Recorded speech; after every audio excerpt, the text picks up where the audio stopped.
What if I told you that for thousands of years before the first chemical pesticide was ever synthesized, our ancestors were already winning the war against garden pests, not with poison, with partnership? Number 14 on this list was so effective at repelling insects that entire villages planted it as a living fence around their food stores. Today, we're going to walk through 20 plants, some ancient, some overlooked, all remarkable, that stand guard over a garden without a single drop of synthetic spray.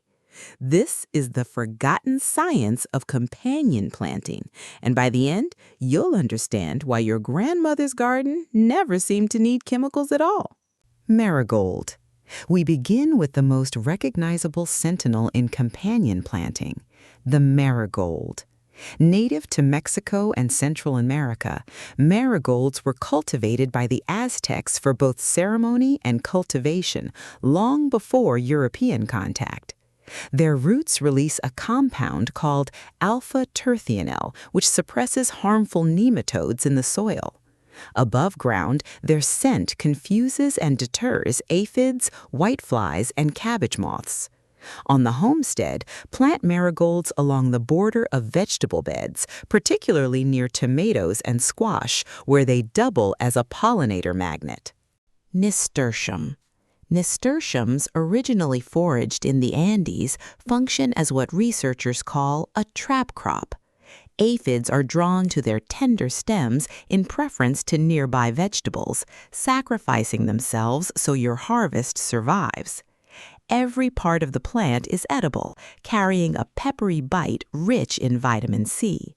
For the homestead, sow nasturtiums at the base of squash and cucumber plants, where their aphid-drawing power protects the crops that matter most. Garlic. Garlic's pungent sulfur compounds have been documented since ancient Egypt, where it was rationed to laborers for strength and used medicinally across the Mediterranean world. That same sulfur content acts as a natural deterrent to aphids, spider mites, and even burrowing rodents. Interplant garlic cloves between rose bushes and fruit trees each autumn. By spring, its scent forms an invisible perimeter few pests choose to cross. Chives.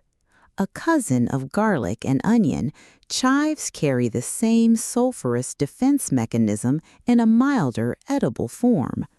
Historical texts trace their cultivation back over 5,000 years in China, where they were valued for both flavor and preservation. Modern gardeners plant chives beneath apple trees to discourage apple scab and near carrots to repel carrot rust fly.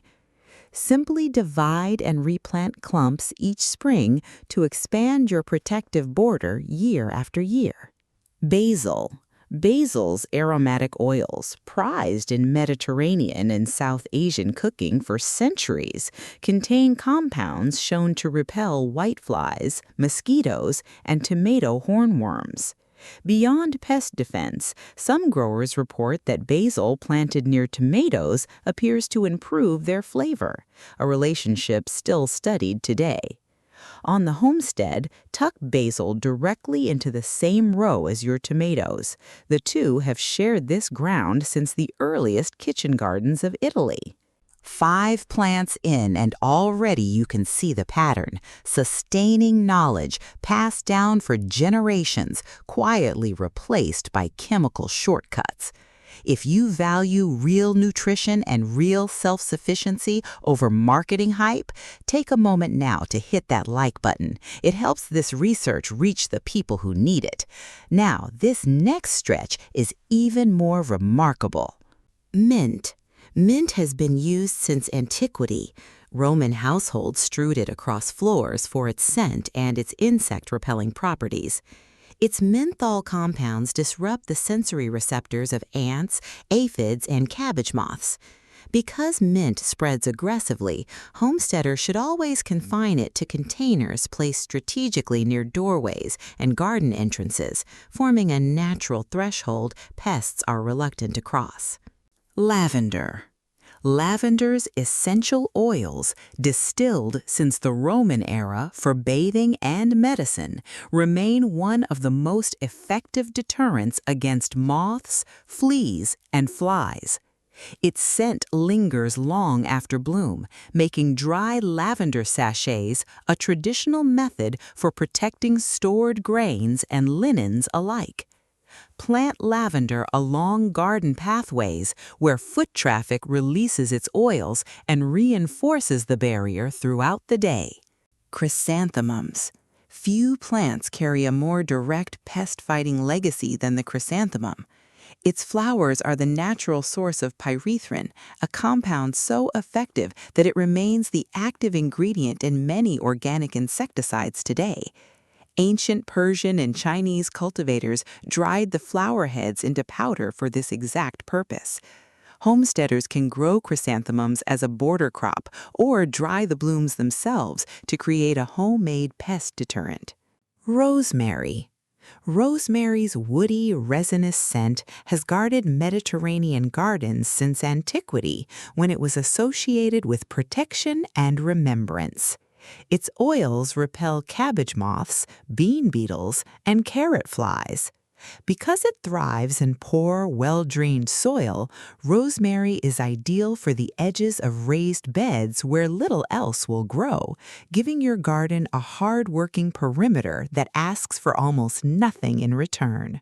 Dill. Dill occupies a unique role. Rather than repelling insects outright, it attracts the beneficial predators that hunt garden pests, including ladybugs and parasitic wasps. Documented in ancient Egyptian medical texts, dill has long served dual purposes as both food and functional plant. Let a portion of your dill flower and go to seed. The blooms become a landing pad for the very insects working in your favor. 10 items down, halfway through this list of sustaining knowledge. If this is resonating, consider subscribing. This channel exists to preserve exactly this kind of essential ancestral know-how before it disappears entirely. Let's continue. This next one is even more remarkable than the last. Borage. Borage, historically prized by Roman soldiers who believed it granted courage, deters tomato hornworms while drawing in pollinators essential to fruit set. Its flowers are edible, carrying a mild, cucumber-like flavor. Plant borage near tomatoes and squash, where it strengthens pollination while quietly reducing hornworm pressure through scent disruption. Catnip. Long before it delighted household cats, catnip was used in folk medicine across Europe. Research has found its active compound, nepentolactone, to be more effective at repelling certain insects, including aphids and flea beetles, than some synthetic alternatives. Plant catnip in a contained bed away from tender vegetables, since its vigorous growth habit rivals that of mint. Wormwood. Wormwood's bitter compounds have been used since antiquity as both medicine and pest deterrent, its very name rooted in its historic use against intestinal parasites. In the garden, it repels moths, flea beetles, and slugs. Because wormwood can inhibit the growth of nearby plants, homesteaders traditionally grow it at a distance, using cuttings as a mulch or spray rather than a direct neighbor. Tansy. This is the plant we teased at the opening. Tansy was so effective at repelling ants, flies, and beetles that medieval European households planted it directly around grain stores and door frames, forming a literal living fence. Its potent compounds remain useful today, though it should always be handled with care, as it is toxic if ingested in quantity. Plant tansy along the outer perimeter of the homestead, never within reach of grazing livestock. Yarrow. Yarrow has accompanied humanity since prehistory, with archaeological evidence of its medicinal use dating back tens of thousands of years. In the garden, it attracts ladybugs, hoverflies, and parasitic wasps that prey on aphids and mites. Scatter yarrow along garden borders and let it naturalize. Its deep roots also draw nutrients upward, enriching the soil for neighboring plants. 15 items in, and the pattern is undeniable. Nature has already solved this problem. We simply stopped listening. If you're finding value in this research, drop a comment letting us know which plant surprised you most. 5 more remarkable entries remain. Petunias.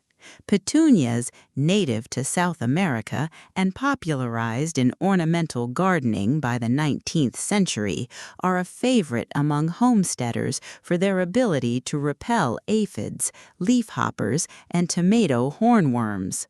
Their sticky foliage traps small insects on contact. Plant petunias among beans and tomatoes, where their bright blooms serve as both a functional guard and a pollinator draw. Calendula. Calendula, known historically as pot marigold, has been used medicinally since the Middle Ages for its antiseptic properties. In the garden, it acts as a trap crop for aphids while attracting hoverflies whose larvae consume them in large numbers. Because calendula reseeds readily, a single planting can maintain protective ground cover across multiple seasons with minimal intervention. Lemongrass. Cultivated across South and Southeast Asia for millennia, lemongrass contains citronella oil, one of the most well-documented natural mosquito deterrents in existence. Beyond pest defense, it has long been used in traditional medicine for digestion and fever. On the homestead, plant lemongrass near outdoor gathering areas and entry points, where its scent creates a livable barrier against biting insects. Rue. Rue's bitter, pungent oils made it a staple of ancient Greek and Roman gardens, prized as a symbol of protection. It remains one of the most effective deterrents against Japanese beetles and flea beetles. Rue should be planted with gloved hands as its sap can irritate skin in direct sunlight, but positioned near roses and raspberries, it becomes a quiet, steadfast guardian. Sage. We close with sage, a plant so central to traditional life that its very name derives from the Latin for to heal. Its strong, woody aroma disrupts the scent trails of cabbage moths, carrot flies, and bean beetles alike.